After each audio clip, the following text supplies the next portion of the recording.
Welcome back, guys. Today we are going to be going over Seneca's letter 6 to Lucilius, and this letter is on sharing knowledge. So let's jump right into it. In verse 1, he says, I feel, my dear Lucilius, that I am being not only reformed, but transformed. I do not yet, however, assure myself or indulge the hope that there are no elements left in me which need to be changed. Of course, there are many that should be made more compact or made thinner or be brought into greater prominence. And indeed, this very fact is proof that my spirit is altered into something better. That it can see its own faults of which it was previously ignorant. In certain cases, sick men are congratulated because they themselves have perceived that they are sick. So what he's saying here is he's opening up the letter by saying, like, look, I'm not only being reformed, but I'm actually being transformed. And I know I'm not there yet, right? There's a lot of things that I need to change. But what's really promising, which shows that I'm actually making changes in the forward direction, is that I can now see the faults that I have, which I couldn't see before. And most people can't see that. And and a sick person that finally sees that they're sick is on the path to recovery. That's a great thing. Verse 2, he says, I therefore wish to impart to you this sudden change in myself. I should then begin to place a surer trust in our friendship, the true friendship which hope and fear and self-interest cannot sever, the friendship in which and for the sake of which men meet death. Okay, so let's break this down a little bit here. So I therefore wish to impart to you this sudden change in myself. So I want to tell you about what's going on. I should then begin to place a surer trust in our friendship. Okay, if I invest in you, then I'm having to trust in you. The true friendship, which hope and fear and self-interest cannot sever.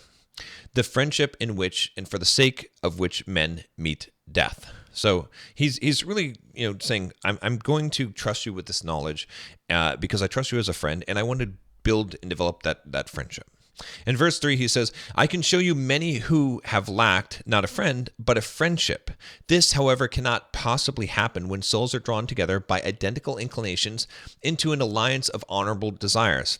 And why can it not happen? Because in such cases, men know that they have all things in common, especially their troubles. So he's saying by sharing our troubles, by sharing the things that are troubling us, okay, we can actually build a true friendship, not just having a friend.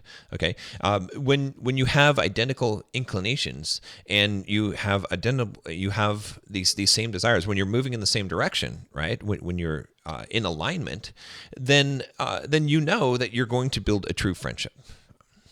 He says, you cannot conceive what distinct progress I notice that each day brings to me. In verse 4, and when you say, give me also a share in these gifts, which you have found so helpful, I reply that I am anxious to heap all these privileges upon you, and that I am glad to learn in order that I may teach. Nothing will ever please me, no matter how excellent or beneficial, if I must retain the knowledge of it to myself. And if wisdom were given to me under the express condition that it must be kept hidden and not uttered, I should refuse it. No good thing is pleasant to possess without friends to share it. So this is really cool. All right, so you cannot really complete your path of personal development unless you're sharing what you are learning with other people. This is very encouraging. You should be teaching the things that you're learning. If you're not doing that, you're not really growing. And what worth is it anyway? He's saying that he would even refuse the wisdom if he couldn't share it with anyone. So he's happy to share that. That is how he's growing, and that is what makes it worth living. Like discovering these things and sharing these things with other people is what is going to make it worth it. In verse 5, he says, I shall therefore send you the actual books, and in order that you may not waste time in searching here and therefore profitable topics, I shall mark certain passages so that you can turn at once to those which I approve and admire. Of course, however, the living voice and the intimacy of a common life will help you more than the written word. You must go to the scene of action first, because men put more faith in their eyes than in their ears, and second, because the way is long if one follows precepts, but short and helpful if one follows patterns. So he's saying, look, I'm going to send you all the books that I've got, and I'm going to mark them, and I'm going to tell you what shit is good in here. All right, but however, you've got to go to the school of hard knocks. You got to go out there in the world and experience life and put these things into action, because you're going to learn a lot more, a lot quicker by actually practicing in real life, practicing the philosophy, practicing stoicism, going out there and experiencing the world.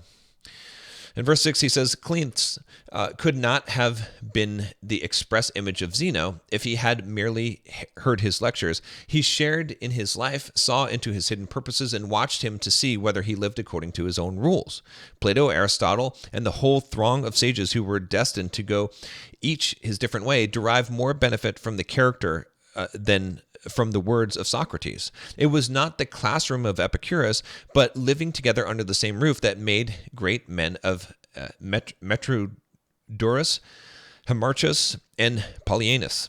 Therefore, I summon you, not merely that you may derive benefit, but that you may confer benefit, for we can assist each other greatly. So he's saying that, look, it's great to read things. All right, and he's mentioning a bunch of different famous philosophers, and in schools of philosophy, and what he's saying is that, look, it's great to read things, but where you're really going to learn is being in the presence of someone, but by seeing what they're doing. Right, they can tell you things all day long, but when you see how someone acts, when you see the way that someone is, that's when you are going to learn the most. And this is a very practical application for life, right?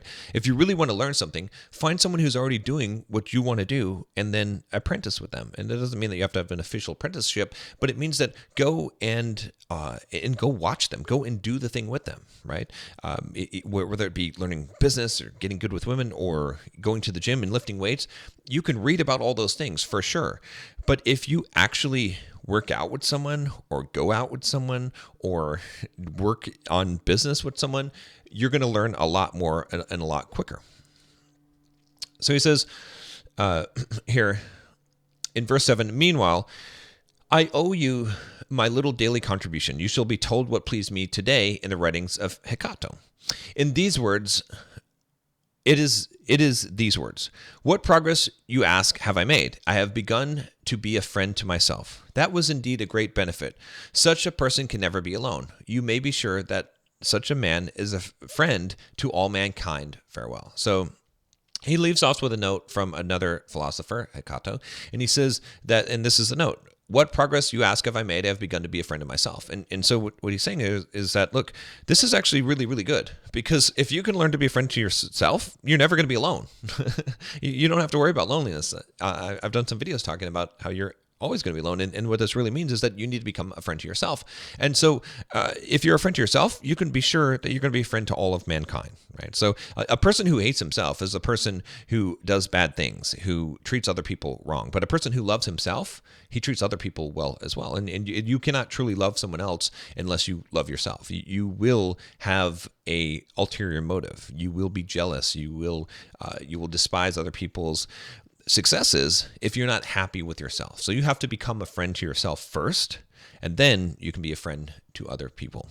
All right, I'll see you tomorrow.